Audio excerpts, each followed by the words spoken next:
good in your neck of the woods? Yes, I'm very young and hip. What? I know, this is I already fucked all this up. Welcome to a long overdue, hopefully somewhat awaited episode of Whatcha Playin'. I think that's what I've called the series. I think I say that every time I record this because I always forget.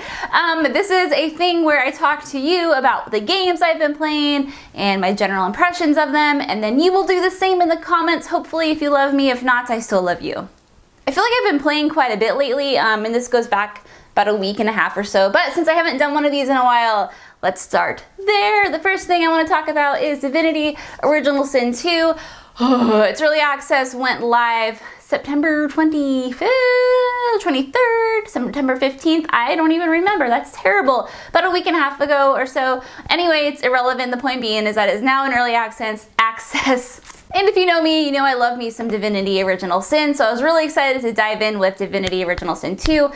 Even though it is in early access, I still had a hell of a time with it, a hell of a good time, I should clarify. I put about 15 or so hours into it before I decided I didn't want to know any more about the game, even though the game is probably 10 times longer than that. I figured I had had enough and I can wait until the full release. I can't wait. I'm very, very excited, and I kind of want to start another playthrough over, but yeah, so general impressions, it's amazing. It's just like Divinity Original Sin, but more polished, I feel like. And granted, it's hard to really determine the level of overall polish because it is in early access. I did come across a few bugs, and there's no voice acting in it yet, so maybe using polished wasn't the right word. But if you look at like the core elements of Divinity Original Sin, what makes it so great, the questing, the characters, the dialogue, the exploration, the combat, the abilities, the strategy, all of that is in Divinity Original Sin 2, and I think it's improved. So yeah, if you are into top-down action RPG, strategy, fun, co-op awesomeness, check out Divinity Original Sin and or Divinity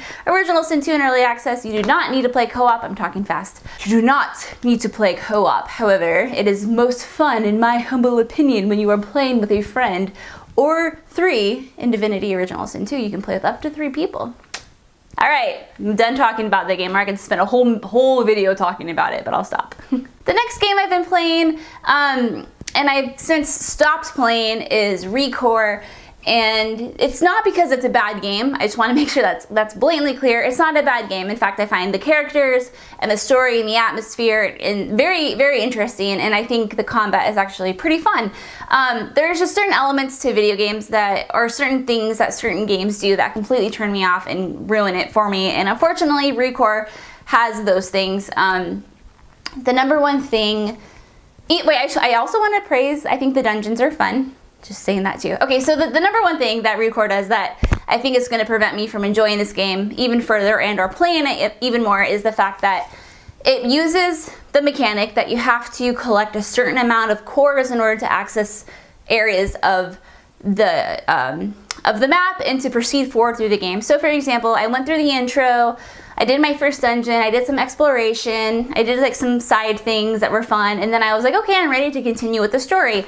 And I went to the area where I needed to go, and it was like, sorry, you don't have enough cores, go collect more cores and then you can come back. I was like, no. I really dislike collecting in games fetch quests, and when a game pulls me out of the story in order for me to go and collect other things so I can proceed with the story, it just pulls me out of it. And it's pretty consistent. Like, you have to collect these prism cores, and you get them by doing extra side dungeons, which are just kind of like tests. From the ones I've done, you have like an arena dungeon where you have to fight like waves of enemies, and then you have like a platforming dungeon, which is fun. But the problem is that I think, and this is the other problem, before I continue that point, is that I've read all the reviews on ReCore, so I know what's coming and I know what to expect. And so that kind of plays into this reason why I don't want to play any more of it, is because I know from what I've read, and if I'm completely wrong, someone please tell me and I will take back every word I said, is that that's how the entirety of the game plays out, is that you have to collect certain cores, go to an area, finish the story, then you have to collect more cores so you can continue to finish the story, and it kind of plays like that throughout. Also, you have to, there's these little dudes, what are they called? I don't even know, power cells. I think they're called little power cells, and you have to, I've collected probably like 3 bouts of power cells in the few hours that I've played. So they're reusing certain mechanics, and to some people that's completely fine, but for me it's just something that turns me off, and it just removes me from the story, especially when I can't proceed with the story until I do some like collecting. So yes, again, I'm not saying it's a bad game. I've talked to many people who've actually enjoyed it. So yeah, ReCore. I've also dived back into World of Warcraft with the Legion expansion. I've taken a couple week break from it just because Divinity Original Sin 2 came out, and then Destiny Rise of Iron came out. I'll talk about that in a little bit. But I'm still like looking forward to jumping back into it, and I boosted a character up to a level 100 when I played it. The reason being that my next highest character was only like a 77, and I know that grind from like 77 to 100 is probably pretty gnarly, and I just wanted to get to some of the fun stuff, so I just boosted a character, and so far it seems really fun. I mean, what I really like about the expansion Legion, and I am by no means a World of Warcraft like expert. I've only played it casually. I have a 70-something character that I've like raised from a baby. Is that the story seems a lot more interesting. It seems like I'm actually interested in the story this time around. I'm actually following it, learning who people are, what role they play. I think the missions are diverse and they're fun, and they're doing some cool new stuff with like, I don't even know what it's called, like where you can assign like troops to do shit. I don't even fucking know what I'm talking about, so I'm just gonna stop here. But yes, I've been playing that, and so far it's fun, yay. I've also been playing Destiny Rise of Iron. So far, so fun. I've only put maybe like 5 hours into it. I've done a couple strikes, a Prison of Elders run, some Taken King missions that I didn't realize I still had in my little mission queue. And so just getting reacquainted with Destiny. The last time I played it was about a year ago.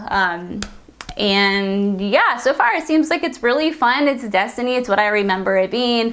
I think there are some more like bells and whistles coming to the game that I'm not super aware of, because I'm not a huge like Destiny, like you have like those Destiny people who know every single fucking thing about the game and know like all the secrets and how to like find all like the enemy spawns and shit, and I am definitely not one of those people. But however, I'm still enjoying it. I still really enjoy playing it co-op and with friends. So yeah. Is that it? Is that it? No, it's not it. I've also been playing Dragon Quest VII, which is on the 3DS. I believe it was called Dragon Warrior 7 when it released in the US on PlayStation. I think that's what it was. The only other Dragon Quest game I've ever played and completed was Dragon Quest VIII. That is because my grandma got it for me, and I played everything that my grandma got for me back in those days because she has amazing taste.